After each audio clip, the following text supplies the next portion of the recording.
زکریا علیہ السلام نے کتنی دعائیں مانگی ہوگی جوانی میں، شباب میں، طاقت میں، توانائی میں.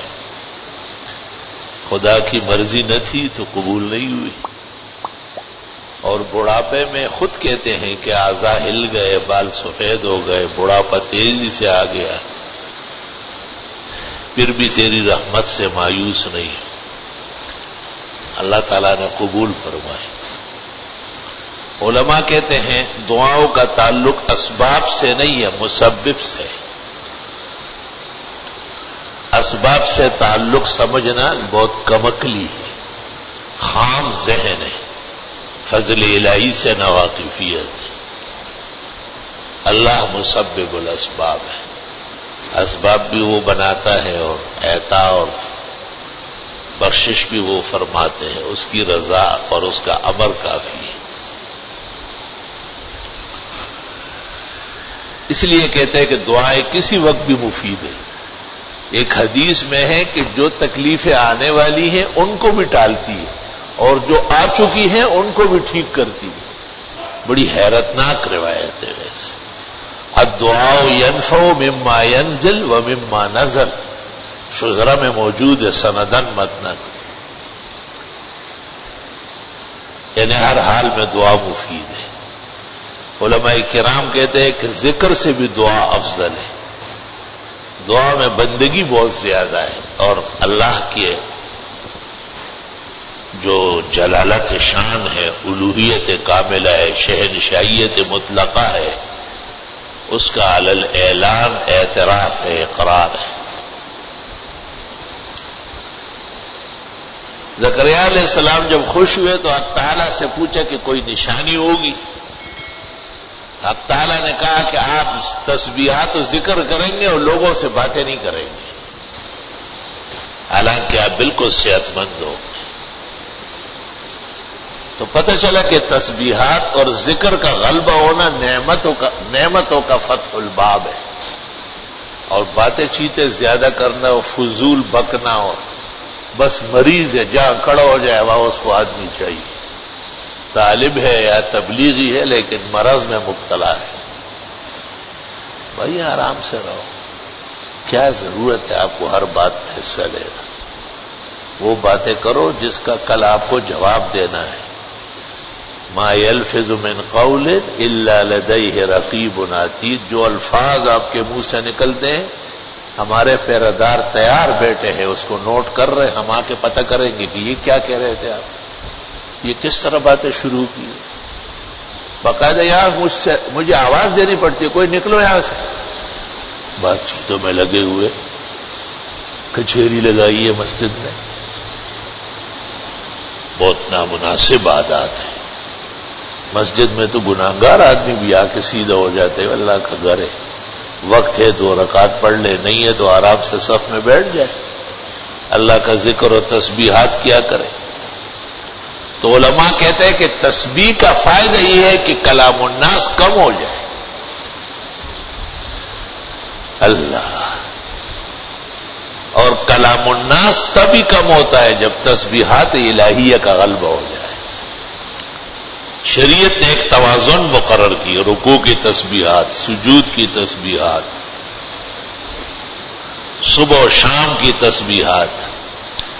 فتاوی عالمگیری میں لکھا ہے کہ سورج نکلتے وقت اور سورج ڈوبتے وقت سلف صالحین قرآن شریف نہیں پڑھتے تھے، صرف ذکر، دعا اور تسبیحات میں لگے رہتے تھے. شاید یہ احتیاط ہو کہ کہیں سجدہ تلاوت نہ آ جائے، اور وہ اس وقت مکروہ ہے، بعد میں کرنا پڑے گا. جیسے ہر کام کا ایک وقت ہوتا ہے. اچار علیحدہ آپ کھاتے ہیں، سلاد علیحدہ وقت میں لیتے ہیں، پھل کبھی لیتے ہیں، کبھی کسی اور شیرین چیز سے کفایت کرتے ہیں. یہ طبائع ہے. جس طرح مختلف طبائع ہے اس طرح شریعت مقدسہ کے مختلف ادائیں ہیں، لوگوں کو اس کے مطابق چلایا ہے. تو حضرت زکریا علیہ السلام قوم کے امام تھے بنی اسرائیل کے، اور حق تعالیٰ نے کہا کہ کچھ دن ایسے آئیں گے کہ آپ صرف تسبیحات ذکر اور دعا میں لگے رہیں گے اور لوگوں سے باتیں نہیں کریں گے. وہ سوی لیال ثلاث لیال سویہ 3 دن پورے، اور یا یہ کہ آپ صحت مند ہی ہوں گے اور کیفیت یہ ہو جائے گی. تو علماء کہتے ہیں کہ جب تسبیحات میں آپ لگ گئے ہیں تو پھر باتوں کی کیا ضرورت ہے. تسبیحات کا معنی تو ہے اللہ تعالی سے باتیں کرنا، اللہ کی تسبیح، تکبیر، تحلیل، تقدیس، تبجیل، تعظیم بجا لانا کتنا بڑا انعام و اکرام ہے. بزرگان دین جو سالک کو کہتے ہیں یا استاد شاگرد کو کہتے ہیں یا مرشد مستنیر کو کہتے ہیں کہ ان اوقات میں بات چیت نہ کرو، اس کا اصل یہ آیت کریمہ ہے.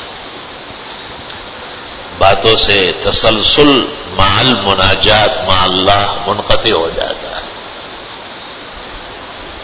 حضرت اقدس شیخ الہند رحمت اللہ علیہ نے فوائد تفسیر میں لکھا ہے کہ زیادہ باتوں سے من جملہ خرابیوں کے دل سیاہ اور سخت ہو جاتا ہے، اور پھر دل خیر قبول نہیں کرتا ہے، شر کی طرف مائل رہتا ہے.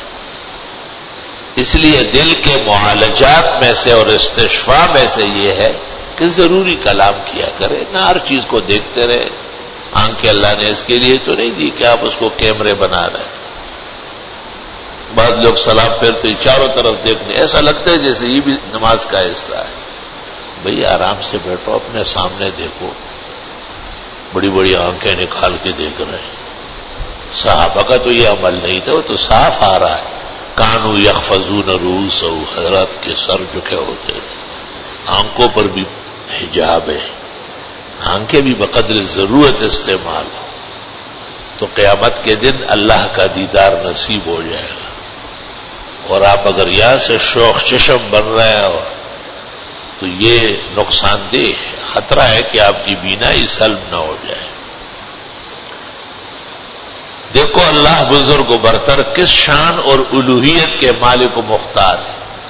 لیکن حدیث میں ہے کہ آپ کو کہا کہ ان لوگوں کو سمجھاؤ کہ دعا میں اوپر نہ دیکھے ورنہ ان کی آنکھیں نکال دی جائے گی. کہتے دعاؤں میں اوپر دیکھنا یہ نبی کی شان ہے جس کو وحی آتی ہے، اور غبی کا کیا کام ہے کہ وہ اوپر دیکھتا ہے. وہ تو اپنی ہتھیلیوں کو دیکھے، سجدے کی جگہ کو دیکھے، اپنی آنکھیں بینائی پر بھی قطغن لگائے، کنٹرول کرے. یہ فائدہ مند ہوگا انشاءاللہ.